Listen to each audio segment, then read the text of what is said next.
Justement, Corinne a un peu évoqué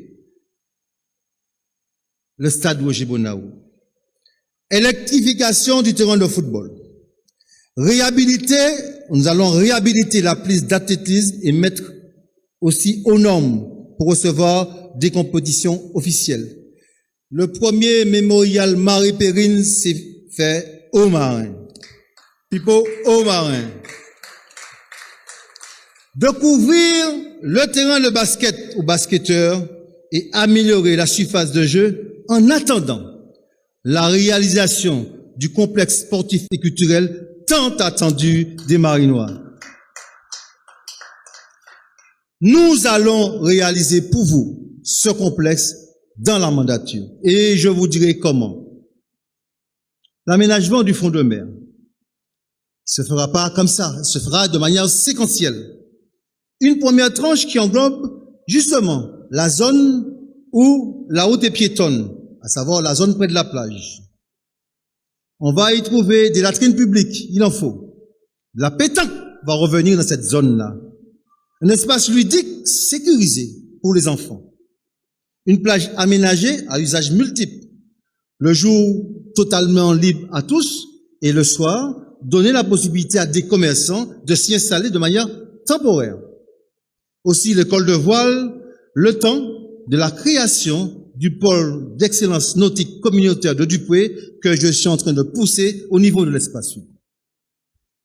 Une seconde tranche partira de la place du marché jusqu'à Oneil et une troisième tranche d'aménagement du front de mer de l'usine jusqu'au Kayali. Vous l'avez évoqué, un programme pluriannuel de rénovation et de construction d'équipements publics dans les quartiers. Il y a des secteurs qui sont déjà fournis, mais je parle du secteur Montcoubaril et Cap, tout est à faire, mais dans les secteurs aussi déjà fournis aussi, nous devons intervenir pour répondre au mieux aux aspirations de nos concitoyens. Jean-Yves l'a dit, nous avons des sites remarquables dans notre commune. Nous devons les protéger et les mettre en valeur et proposer à nos visiteurs et à nous-mêmes des circuits touristiques, des parcours de santé et peut-être, quand cela est possible, y installer des restaurants, bars, etc. Il est important et urgent pour nous d'augmenter la capacité d'hébergement touristique et hôtelière de la commune. Comme quelqu'un me disait, quand on prend l'argent pour faire l'hôtel là, non, nous allons mener une politique incitative pour inciter les investisseurs à venir sur notre territoire. Aussi, nous faciliterons l'investissement privé sur le territoire, dans des domaines variés, et pourquoi pas une technopole. Concernant les logements, la concentration urbaine offre des avantages, certes, mais devient un inconvénient majeur quant au développement social. On connaît le résultat aujourd'hui avec les 800 logements créés dans le secteur centre du Marin, avec très peu de structures d'accompagnement, ce qui pose d'énormes problèmes. Une forme de réhumanisation s'impose donc en réorganisant la vie sociale, en aménageant des espaces ludiques et de décompression aux abords de ces cités. Je profite de l'occasion, j'ai eu l'occasion d'aller les visiter, de saluer le travail qu'effectue l'Alliance sociale dans ces quartiers. Un grand bravo pour eux. Nous devons donc réorienter la politique de logement, aérer l'espace vie, déconcentrer les populations, les fixer au maximum dans leur environnement habituel, à savoir dans les quartiers, sans y créer des dortoirs ou des cités imposants, mais un secteur diffus, conjugué avec des petits collectifs, afin de répondre au mieux à la demande de logement de la commune. Le Marin bénéficie de façades maritimes, tout comme Sainte-Anne, mon ami Jean-Michel. C'est une chance pour nous d'être baignés par l'océan Atlantique et la mer des Caraïbes. Mais cela augmente de manière sensible notre vigilance à l'impact environnemental. Du côté de l'Atlantique, pour ceux qui connaissent, de la pointe Catherine jusqu'au cul-de-sac Ferré, en passant par l'anse Grosse-Roche, ce sont des paysages à couper le souffle que nous devons protéger en relation directe avec l'ONF. Pour les amateurs de marche, on peut pas rêver mieux. Et avec en option un bain de mer et avec la possibilité de boire un coco au passage. Dans ce secteur, et au niveau du cul-de-sac Ferré, nous mettrons tout en œuvre pour obtenir de la collectivité territoriale la création d'un pôle de pêche artisanale sécurisé, accompagné d'une politique incitative pour encourager les jeunes à s'orienter vers ce métier. La demande en produits de la mer en Martinique est très forte. Vous savez, l'offre ne représente que 15% du marché. Donc, chers amis, chers jeunes, je suis fils d'un marin-pêcheur. C'est un beau métier, un très beau métier. Et quel que soit ce que vous allez pêcher le jour, le marché est là. Parce qu'il y a 85% du marché à récupérer. Alors, nous ferons notre affaire pour réactiver l'activité pêche aux marins. Il en sera de même pour le pôle de pêche artisanale de Tupré. Concernant maintenant la côte Caraïbe, nous avons l'une des plus belles baies de la Caraïbe. Et vous savez, nous sommes chauvins aux marins. Et ça nous manquait un petit peu. Il faut regagner notre chauvinisme. Et là, je pense, Anthony, c'est bien ça, Anthony? On a des éléments de réponse à ces interrogations. La ville du Marin, la municipalité actuelle, a obtenu de l'État une superficie de 95 hectares d'extension au-delà de la zone des 300 mètres pour organiser le balisage et les zones de mouillage. Avec l'équipe de Dynamique Marinoise, tout sera fait pour que nous ayons un plan d'eau ouvert à tous en diminuant l'impact du mouillage. Oui, nous pourrons recevoir des régates de yole, de voiles classiques, sans être obligés de déplacer quoi que ce soit.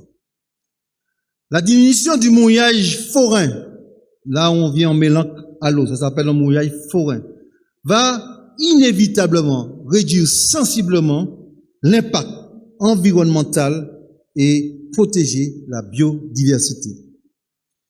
Oui, à terme, nous voulons retrouver un point plage au bord du Marin où tout un chacun pourra se baigner. On a connu ce temps-là dans une eau saine et j'en prends le pari ce soir. Nous allons, et Jean-Yves l'a dit, tout mettre en œuvre pour affirmer notre pouvoir de police sous notre espace maritime.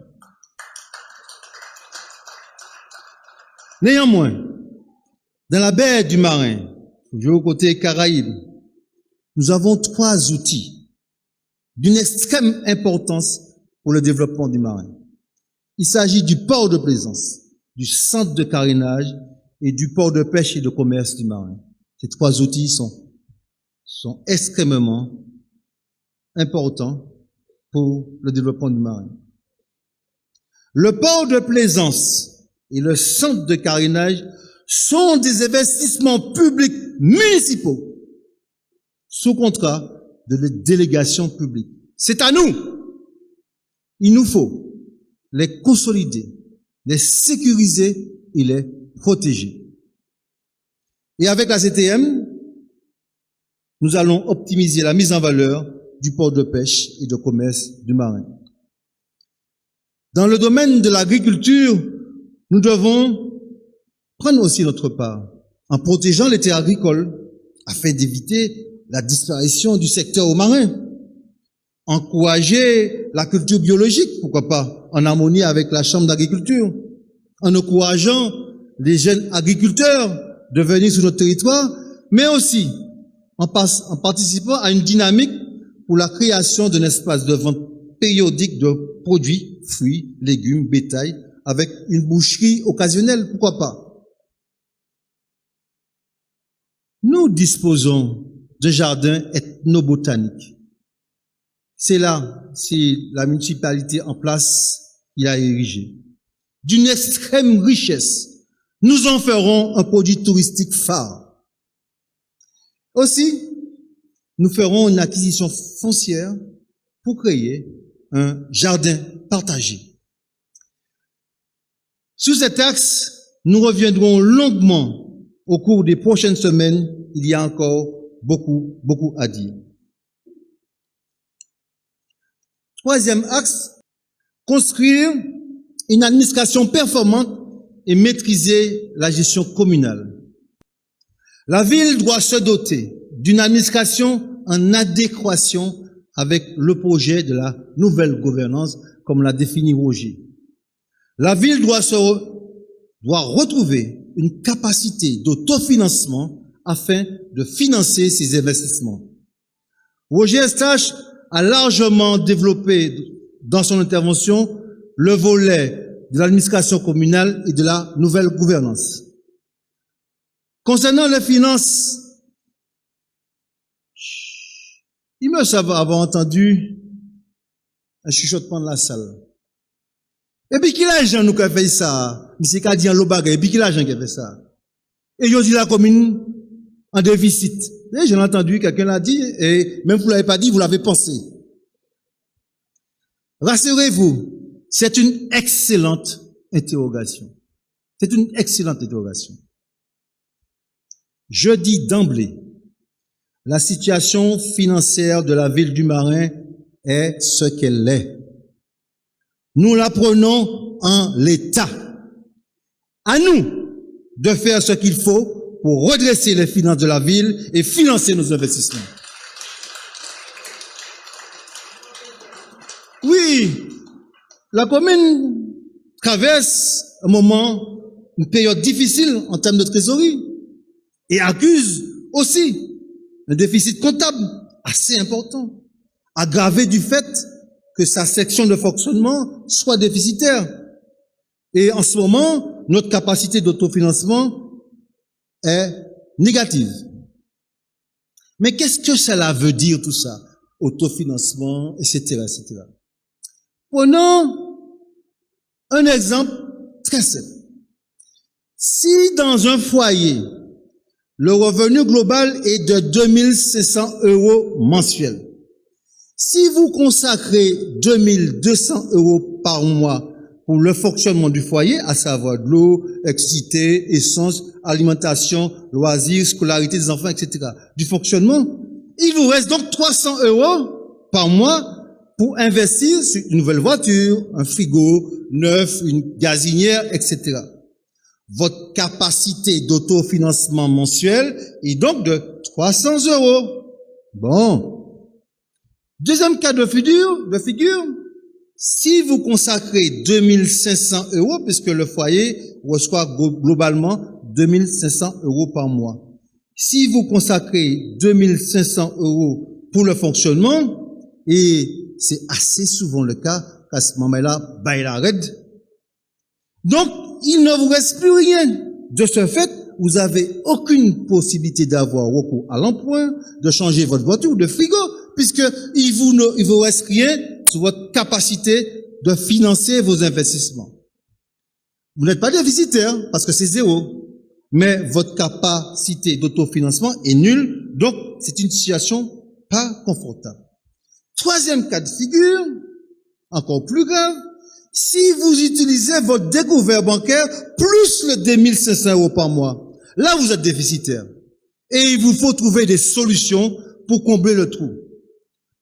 Pour retrouver un fonctionnement normal qui vous permettra de changer votre machine, votre gazinière, soit vous avez des biens, vous vendez pour faire de l'argent entrer, soit un ami, un parent vous donne un peu d'argent. En tout cas, il vous faut réinjecter de l'argent dans votre foyer pour retrouver l'équilibre et mieux encore, un excédent pour pouvoir investir. Eh bien, c'est exactement le cas de la ville du Marin. Il nous faut trouver des pistes pour retrouver notre capacité d'autofinancement pour financer nos investissements. On est dans le troisième cas. Eh bien, faut que nous débrouillions comme nous et puis comme nous-mêmes. Nous prenons l'héritage et nous saurons faire ce qu'il faut faire avec. Cela passe d'abord par la maîtrise des dépenses, la mise en valeur du patrimoine municipal.